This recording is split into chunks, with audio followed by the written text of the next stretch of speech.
성경을 한자를 푸는 대구의 오집사입니다. 오늘은 손면자에 대해서 말씀드리겠습니다. 자, 여기 비단 백자가 있고 가는 실명자가 있습니다. 비단의 실이다. 그럼 비단실이 되어야 되는데 왜 손면자가 되었을까요? 자, 비단 백자를 넣으면서 이 글자를 만드신 분이 흰 실이다라는 것을 나타내고 있는 것이고, 자, 벌레와 같은 사람이 마른 십자가에 달리셔서 말라지신 분이 있죠. 그때 멀리하지 마십시오 하고 벌레와 같은 사람이 난 벌레와 같습니다. 나의 하나님 어찌하여 나를 버리셨습니까? 멀리하지 마십시오. 자, 벌레와 같으신 분과 관련된 옷이 뭐지요? 예, 그때가 비단이죠. 자, 그런 내용이 들어있기 때문에 그 내용을 가지고 가는 실명자를 봐야 솜이라는 단어가 나옵니다. 이것이 비단이라는 생각을 가지고 보게 되면 안 되게 돼 있죠. 해석이 안 되게 돼 있죠. 자, 그래서 그것을 하나씩 설명해 드려 보겠습니다. 자, 해와 같으신 하나님이신 희고도 붉으신 분이 있으셨다. 자, 하나님이 계신데 이분은 희다는 거죠. 이분은 방패 간자가 보입니다. 근본 되시는 분이고 우리에게 방패 되시는 분이시죠. 자, 그분이 해와 같이 빛나는 옷을 입으셨다. 해를 옷 입으셨다라고 계시록 12장에 표현하고 있죠. 해를 옷 입으신 분이 계셨다. 근본이신 분이 계셨다. 그래서 이게 수건건자를 넣으면서 이분이 해와 같으신 분이 옷을 입으셨는데 해와 같은 옷을 입으셨다. 그분은 왕이시죠. 그죠? 자, 그 왕이 입는 옷이 무엇일까요? 예, 비단이겠죠. 자, 발에 끌리는 옷을 입으시는 분이죠. 그때 예수님이 근본 되시고 방패 되시는 이위 하나님께서 자기 땅에 오시게 되었다는 거죠.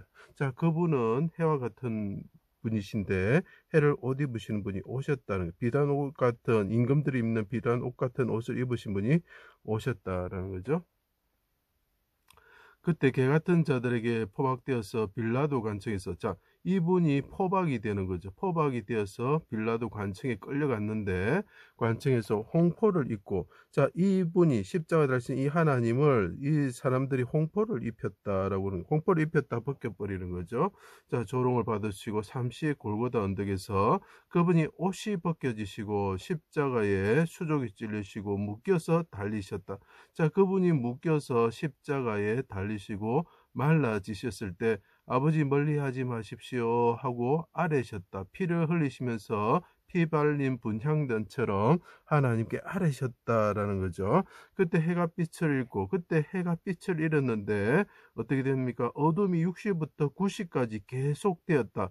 이어지다, 끊어지지 않다, 연속하다, 이런 뜻이 있는 것입니다.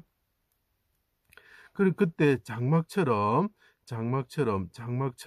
또는 요거로서 볼 수 있어요. 장막처럼 굵은 배처럼 온 땅을 어둠이 덮었다, 만연하다, 퍼지다, 이런 뜻이 되겠죠. 그때 방패 되신 하나님께 십자가에 계신 이분이 십자가를 그 중심으로 보겠습니다. 방패 되신 하나님께 아뢰시는 거죠.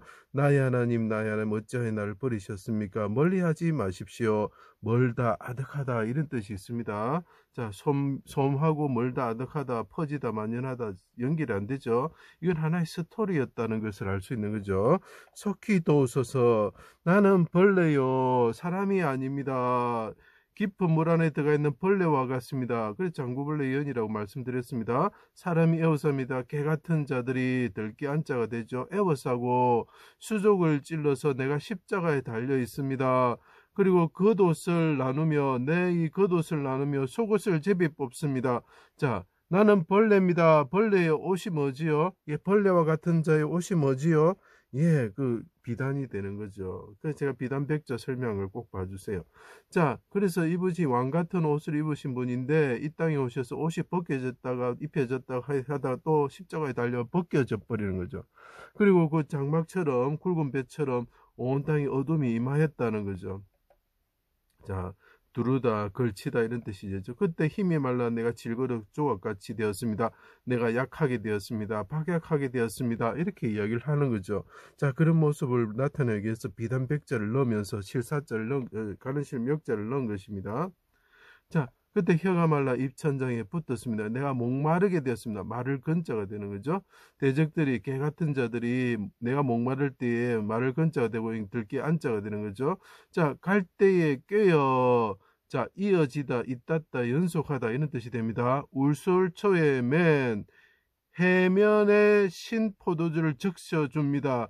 해면이 뭡니까? 바다의 솜이라는 거죠. 자, 이 옆에 그 들깨와 같은 자들이 그분이 마를 때에, 목이 마를 때 뭘 줍니까? 해면에 적셔서 그분에게 주었다라는 거죠. 그래서 손면자가 되는 것입니다. 이해가 되셨죠? 자, 이분이 벌레 같으신 분인데 그분이 옷이 벗겨졌죠. 비단이죠. 그죠? 벌레에서 관련된 옷이 비단이죠. 그때 사람들이, 들깨 같은 사람들이 해면에 적셔서 줬다. 손면자가 되는 것입니다. 그래서 이어지다, 있다, 연속하다, 뭐 다 그런 걸 다 설명할 수 있는 것은 성경밖에 없겠죠. 사망과 소울의 줄이 두릅니다. 얽히다, 감기다. 내 영혼 아버지 손에 부탁합니다. 그분이 크게 부르짖으셨다. 간구하셨다는 거, 아뢰셨다는 거죠. 그리고 백합화처럼 그분이 말씀하셨다는 거, 소리치셨다는 거죠. 깊은 죽은 물에서 구원하여 주십시오. 내 영혼을 속건제물로 드리오니 백성들의 주홍빛 같은 죄를 희게 하여 주십시오 하고 그분이 기도하셨죠. 피발린 분향단처럼 백합화처럼 자기 백성과 자기를 구원하여 주실 것을 기도했죠. 해를 옷 입으신 분이 해산하는 여인처럼 부르짖으셨다. 계시록 12장 1절에서 5절을 봐주세요. 그분이 해산하는 여인처럼, 그분이 해를 옷 입으신 분인데 이 땅에 오셔가지고 해산하는 여인처럼 부르짖으셨다.